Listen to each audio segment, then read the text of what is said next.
Salam, hörmətli abituriyentlər, hər birinizi xoş gördük.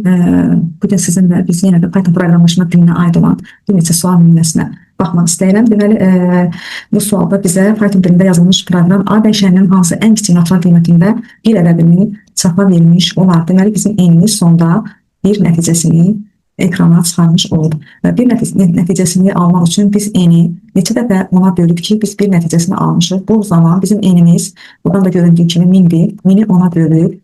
Birinci dövrdə 100 alıb, ikinci dövrdə 100-ü yenə ona bölüb 10 alıb, üçüncü dövrdə onu 100-ə üzr istəyirəm ona bölüb bir qiymətini almış olub. Deməli, biz buradan 3 dövrümüzü tapmış oluruq. Aha. 3 dövr gedəsi olsaq, deməli A minus 12 vurulsun 3 böyük bərabərinin tam əksi götürməliyik. Deməli, kiçikdir 240-dan A minus 36 kiçikdir 240-dan, A da kiçikdir.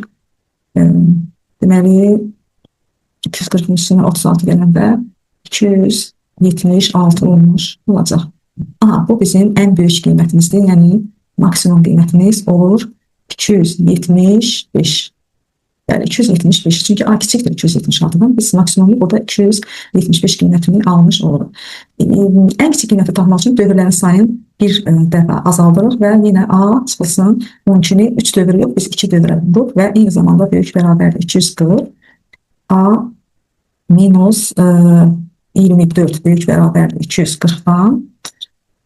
A da böyükdür 264-dən böyük bərabərdir və burada da minimum qiymətimiz 264 olmuş olur. Əgər bizdə maksimum soruşduğu 275, minimum soruşduğu üçün biz 264 qiymətini almış oluruq. Növbəti suala baxaq. Deməli, növbəti sualda bizə Python dilində yazılmış proqramın nəticəsini müəyyən etməyimizi istəyir. Deməli, biz burada hansı aralıqları qeyd etməliyik?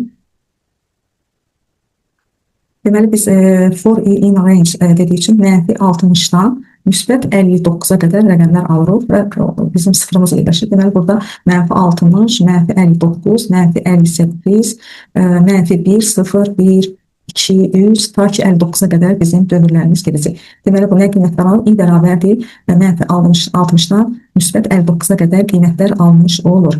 Və bizdən bu aralıqda müsbətləri soruşur. Bəli, müsbətləri soruşur. Yəni, müsbətlərin sayını tapmaq üçün biz deməli, bir dövr gedək. A bərabərdir mənfi 60 olanda mənfi 60 plus 35 vurulsun A minus 15 qoysaq, mənfinin üstünə müsbət gələndə bura mənfi, burada mənfi 60 yazmalıyam. Mənfini də mənfiyə vuranda, burada da mənfi qiymət alır, burada da mənfi 60-dan 15 çıxanda mənfi qiymət alır, mənfi 60-dan 35 çıxanda yenə mənfi qiymət alır, mənfi də mənfiyə vuranda müsbət qiymət olmuş olur.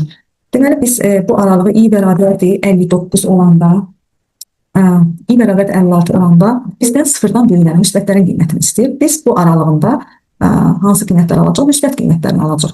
Deməli, biz aralığımızı qeyd etməliyik. Bizdən sıfırdan böyükləri istədiyi üçün, deməli, burada biz mənfi 35 aralığı, müsbət 15 aralığı. Deməli, bu aralığın biz müsbət alırıq. Burada zaten müsbətdir, yerinə qoyub. Bu formada qeyd eləsəz, deməli, biz müsbət qiymətləri alırıq. Bu aralıq isə mənfi aralıqdır. Deməli, biz hansı aralığı qeyd etdik? Mənfi 60-dan 0 daxil olmadığı üçün, deməli, bizə deyir, sıfırdan böyükləri biz yerinə qoysuq, i bərabərdir 35 olanda, mənfi 35-dən 35 çıxanda 0 elir, 0 da nəyə vursun 0 elir, ona görə biz 35-i yox, 36-nı götürəcək, eləcə də bura 15-i qoysam, i bərabərdir 15 olanda, 15-dən 15 çıxanda 0 elir, yenə də 0-ı nəyə vursaq 0 olduğu üçün, biz bu aralığını qeyd edə bilmərik. Deməli, burada biz götürəcəyik 59 müsbət 15 aralığı.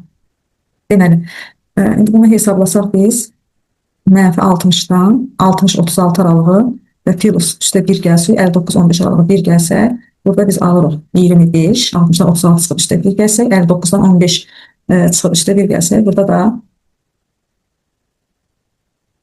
44 qiymətini almış olur. Deməli, bizə sonda nə istəyir? Müsbətlərin sayını istəyir. Müsbətlərin sayı 44 plus 25 bərabərdir 69 qiymətini almış olur. Deməli, eləm ki, aydın olmuş oldu.